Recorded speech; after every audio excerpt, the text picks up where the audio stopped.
So I want to talk a little bit about what happened in Florida with the Andrew Gillum race.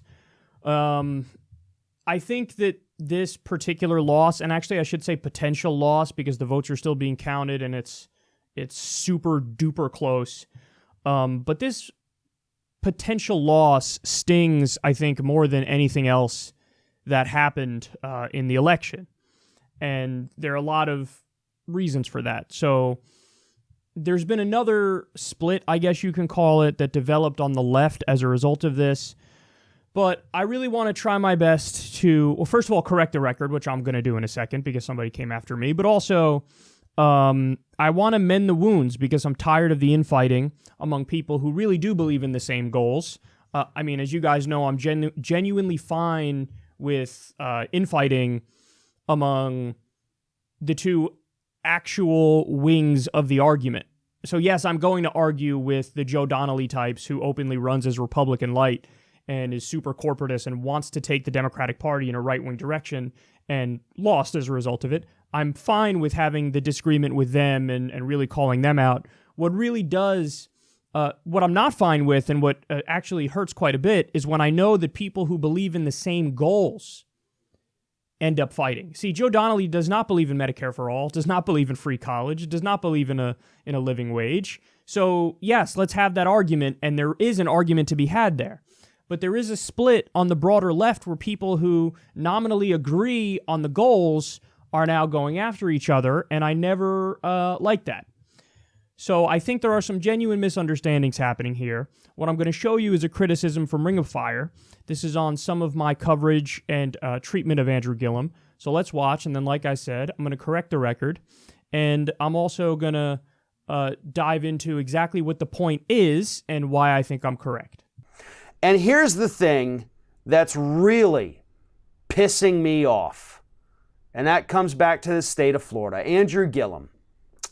Gillum campaigned with Hillary Clinton. Bernie Sanders also came down to the state to rally for him, campaign for him. Kamala Harris, Joe Biden at one point was here. Basically, all the people who you think might run for president in 2020, they all came down here to Florida to campaign for Andrew Gillum. You had people out there, out not in Florida, you know, those outsiders who came and fucked up our election for us. People out there spreading nonsense that, oh, Andrew Gillum's backed off. He's not a progressive anymore. He doesn't support Medicare for all anymore. He changed his talking point in one friggin' tweet, so now we don't support him. I'm not voting for him anymore. Thanks for pointing this out, people like Jimmy Dore and Kyle Kulinski and all you people who have your litmus test and you screwed with a state that you don't live in and you don't understand. Let me make this like so friggin' clear for you idiots. I've lived here my whole life, and I have lived in one of the reddest parts of the state of Florida for my entire life. And both Bill Nelson and Andrew Gillum were winning their elections until this little area where I live, unfortunately, till they started counting those votes. And this solidly red area is what put them over the top. It wasn't because he wasn't progressive enough. It was because this area is solidly Republican, hugely racist. According to the Southern Poverty Law Center, we have a huge concentration of hate groups in this area. So you look at that and you tell me that a black Democrat could have won over those people by being, quote, more progressive, which he already was. You just misconstrued what he said because it didn't fit in what your ideal of a candidate has to be. So thank you. Thank you to those people who did that and left us with at least 4 years of Ron DeSantis as our governor, a guy who is Donald Trump light. So first of all, let's be super clear. I never, ever, ever said don't vote for Andrew Gillum. And I never would say that because I think that's sheer lunacy. In fact, quite the opposite. Take a look at this. I tweeted this on the day of the election. I said, good luck to every Justice Democrat candidate and good luck to all the solid candidates in tight races. And I listed a bunch of them. I said, you know, Richard Ojeda, Beto O'Rourke, Stacey Abrams, Andrew Gillum, Tim Canova, Cara Eastman, Amar Campanajjar, Iron Stash, Christine Halquist, Ben Jealous. So it literally is the opposite. So this is a case of just, hey, you're incorrect on the facts. Now, furthermore, I did a grand total of 4 segments on Andrew Gillum. 2 of them were 100% positive. In fact, one of them I would go as far as to call it fawning, because Gillum was grilled on CNN on the issue of Medicare for All, and CNN was doing their hack bullshit non-journalism and trying to go after the idea of Medicare for All. So it was 100% on the side of Andrew Gillum. And then, so 2 100% positive segments. One segment I would say was about 75% positive. There was criticism of him in the segment, but it still, the overall tone and the overall point was still very positive for Andrew Gillum. And then the one segment that I did that was negative was about him campaigning with Hillary Clinton and Debbie Wasserman Schultz, and his election strategy being a clear pivot to the right. And yes, I was very critical of him in that segment, but I made crystal clear, and if you go back and you watch it, it'll be so obvious that I said he's still the best candidate and I want him to win.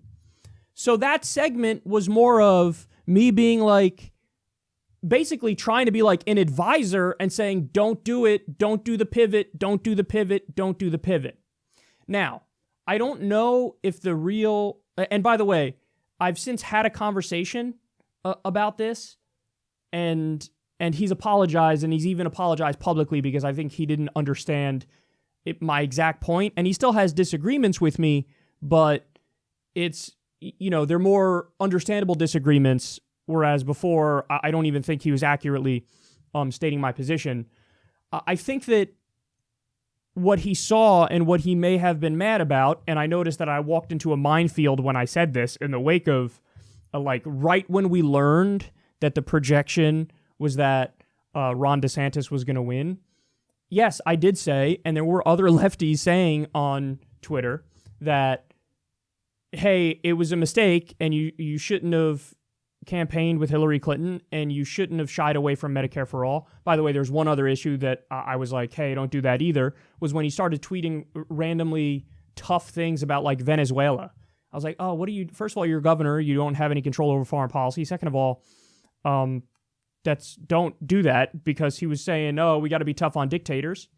And I brought up the point that the U.S. supports 73% of the world's dictatorships. So stop. I see through what's happening here. It is a clear attempt at a pivot, a general election pivot. So he's listening to the strategists. So what I said right when we learned the projection that, hey, DeSantis is probably going to win here, I said, if Andrew Gillum stuck with his primary strategy, I can't help but think he'd be 10 points up right now. Now, listen, it's not true. Let's be clear. That's me being angry, and that was definitely hyperbolic. He wouldn't be up 10 points. That's a giant overstatement. But do I think that he probably would have edged out the election if he continued his exact primary strategy and didn't do the general election pivot? Yes, I genuinely believe that. Now, listen, I've had conversations with people who disagree with me on this point, and their argument is, Kyle, you're just flat wrong. Like, that's not true. The problem is that it is honestly that Florida, in many ways, is a deeply bigoted state. It's a deeply racist state. And the whole northern part of Florida literally is like you're in Alabama. So no matter what, like basically the point is he ran a superb race, and therefore he did everything he could and he still came up short. So why are you punching a man when he's down? Now, I by the way, I totally agree that overall he did run a superb race. David Sirota had a great tweet on this where he explained listen, Andrew Gillum ran further to the left than anybody running for that seat in decades, if not ever. And as a direct result of that, he did significantly better than other Democrats who ran for that seat. So the optimistic way of looking at it is, the left-wing strategy was way more successful, relatively speaking, than previous people who tried a more centrist strategy. I think that's true. But again, my point was, I genuinely believe that if he kept up his exact primary strategy, that he probably could have edged out the victory. Now, the argument isn't, because he mentioned this in a clip, And this is one of the main reasons I reached out to him. And I said, hey, listen, let's talk about this because I don't think you really get the point I'm making. He said, oh, it's not that if he kept talking about Medicare for all, that he would have convinced like these white racists of voting for him. That's not the argument. That's never been the argument. I'm not naive. I don't think like all of a sudden some fucking Klan members or some hate groups are going to support a black Democrat if he comes out for the right economic proposals. I understand that it's not a magic bullet. I get that. But the argument was never, hey, let's get the people who I call TFGs, too far gones. They're going to exist no matter what. The too far gones are what they are, but let's get the people who are gettable.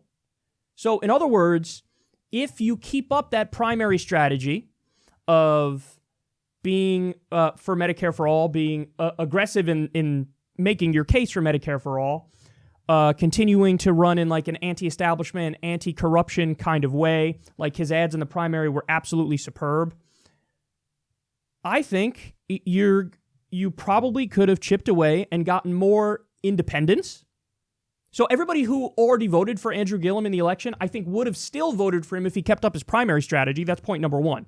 Point number two is I do think you chip away on some more independents. And I do think you chip away and you get more of your base to turn out for you. I mean, listen, I got messages from people that were like, I was so excited to vote for Gillum. Now I see what he's doing here in the general election. And now I'm like, hey, should I even vote for him? Now, I was clear in every segment I did about Gillum. He's still the best candidate and I still support him. But my point is that phenomenon was not like a one-off thing. The messages I got were indicative of a larger trend where there were plenty of people who were like, God damn it, like he was talking about all these, the right things, and now all of a sudden he's running to the center and pivoting, and now it's like the momentum was taken out of the campaign. And so when I come out there and I say, don't do it, don't do it, don't do it, and in fact here, let me show you the end of the clip where I was very critical of Andrew Gillum. Take a look at this. He has a 6-point lead. If he doesn't stop with the fuckery, he's going to blow it. You know why you won, Andrew? The progressive base came out to vote for you. If you keep doing what you're doing, the progressive base is not going to go out to vote for you, and it doesn't matter how much you have people like Hillary Clinton and her cohort shame them. So, listen, I'm trying to help you out. I'm trying to help you out. You're still the best candidate in the race, no doubt about it, but let's be serious, man. Let's be serious. You keep going down this path, you're going to lose. It's bad from a politics perspective. It's bad from a policy perspective. And you're confirming your worst fear, the worst fears of the Democratic base. So what you're doing is your strategy is to stab in the back all the people who went out to vote for you.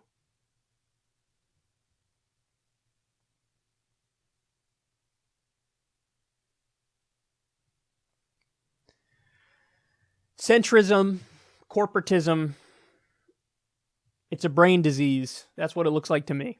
So yes, very critical. But I stand by being critical. But you know what else I stand by? Saying he's still the best candidate in the race for sure. Listen, if I was in Florida, it's not even a question. I would have ran to the polls to vote for Andrew Gillum. Duh. But yes, that doesn't mean that I'm going to like hold back on all criticism, especially when I think this criticism is constructive criticism and it would have helped him potentially win the election.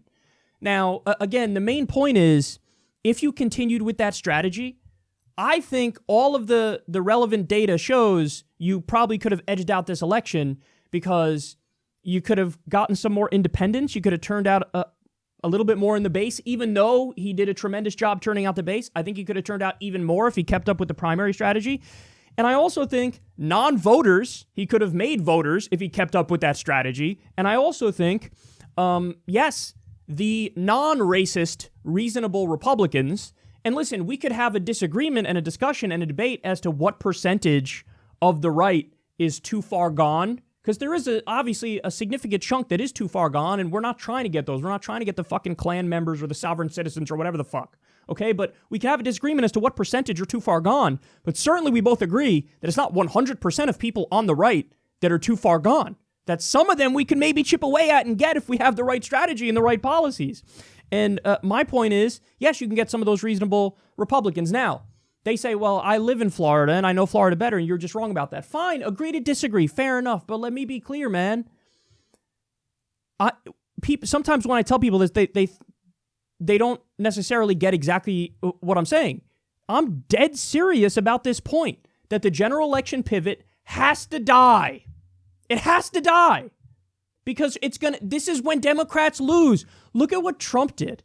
Leading up to the election, he went right back to shore up his base with the anti-immigrant fear-mongering endlessly. Now, we obviously despise that and hate that and think it's immoral and unethical and wrong on a policy level and all that stuff, obviously. But Politics 101 is don't abandon your base. And that's exactly what the Republicans never do. That's exactly what the Democrats always do. So I would love it in the final week up to a general election.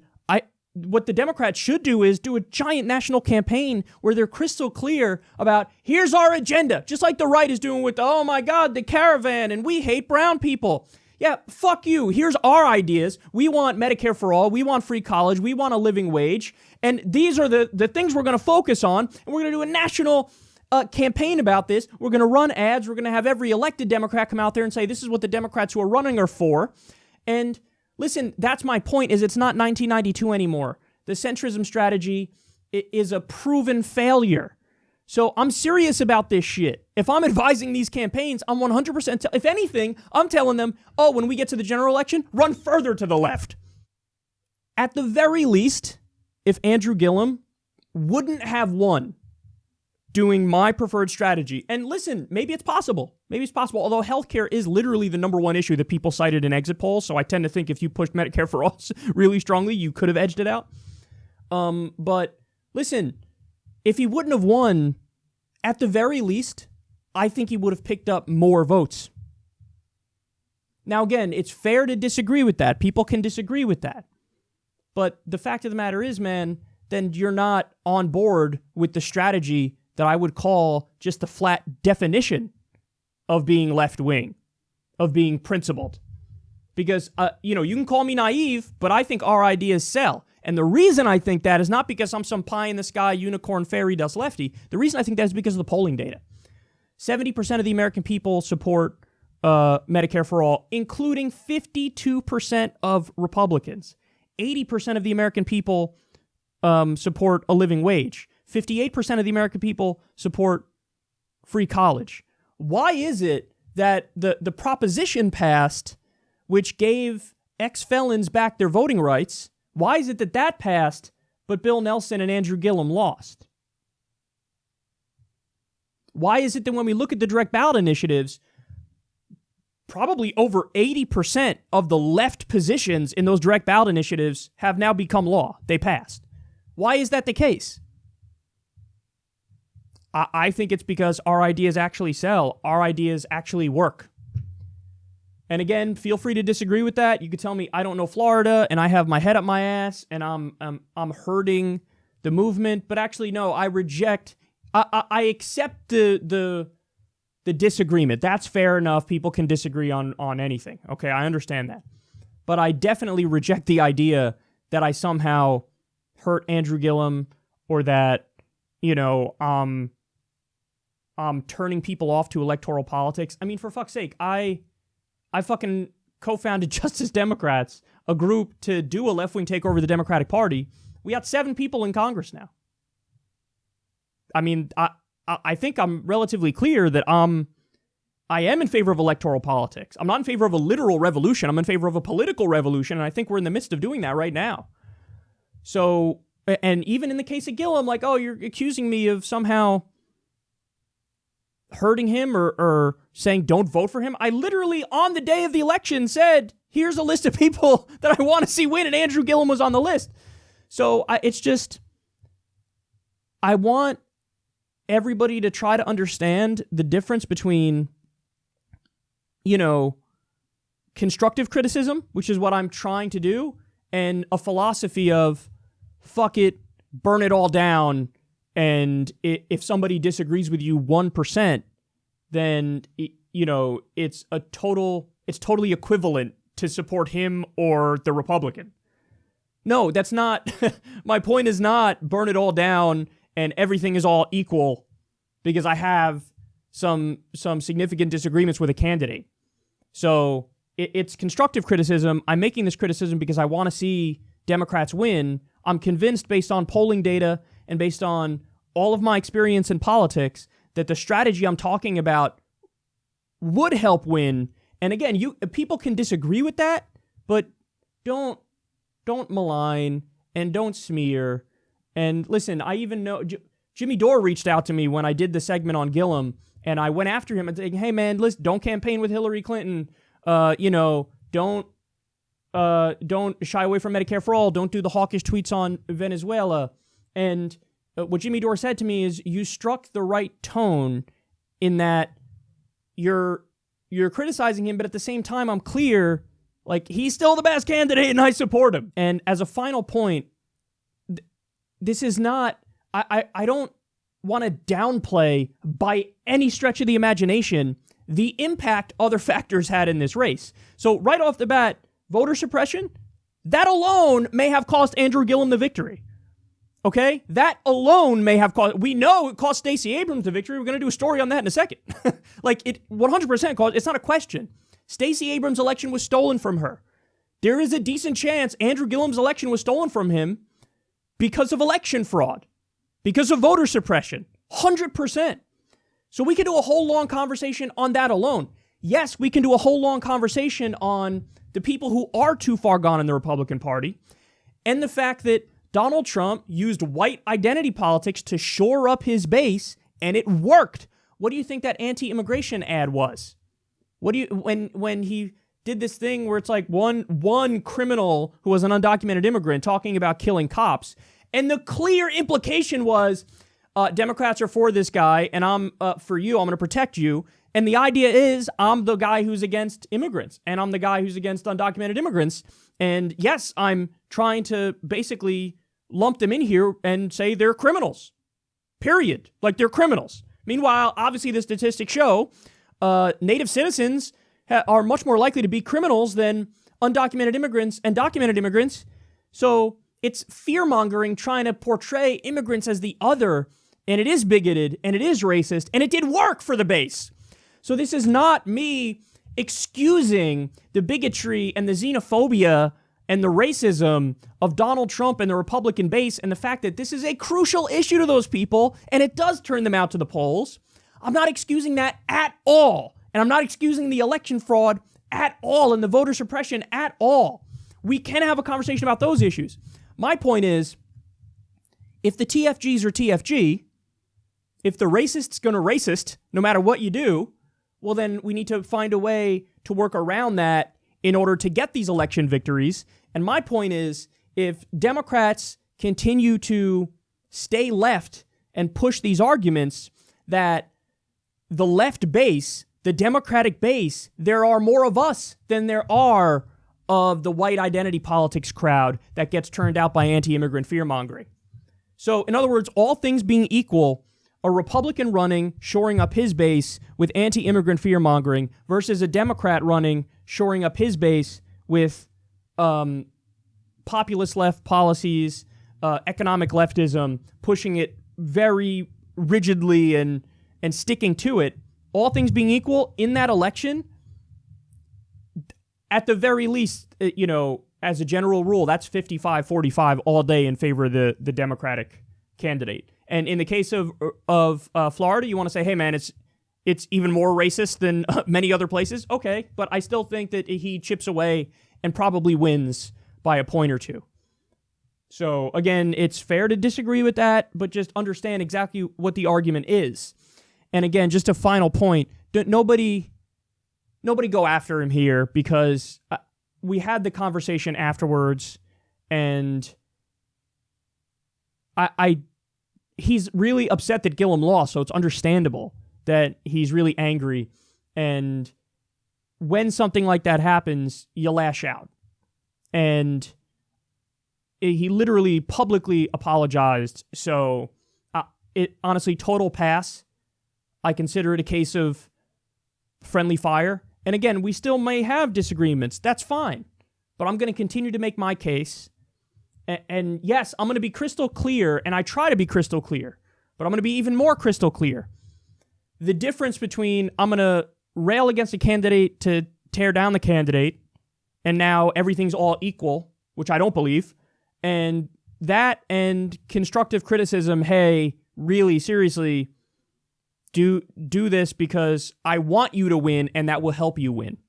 In the case of Gillum, I mean, again, I think I was as clear as humanly possible that I'm being critical, but he's still the best candidate. I mean, I literally said that a bunch of times. On the day of the election, I tweeted support.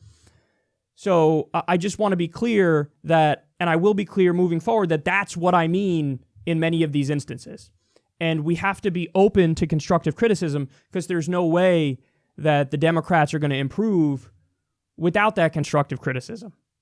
So anyway, I know this is a long segment, but listen, I think this is a very important discussion that needs to be had on the left. I really do. And there are broader discussions to be had in this context, and I'm more than willing to have them with anybody. I know that there are some other hosts on the left who just simply don't agree with my strategy, not even in the realm of what we just spoke about, but also in the realm of, like I say, I'm a lefty and I'm against identity politics and I don't think it works as an election strategy. And there are people on the left who fervently disagree with that, people I respect. So I'm willing to have these conversations and we can flesh out these ideas. And I'm not saying I have all the answers. In fact, I could easily be swayed in one way, in one direction or another on given issues. But these are conversations that we need to have. And I think it should be had in a way where we're not immediately sniping at each other, because that's the only way that we're going to win in the long term.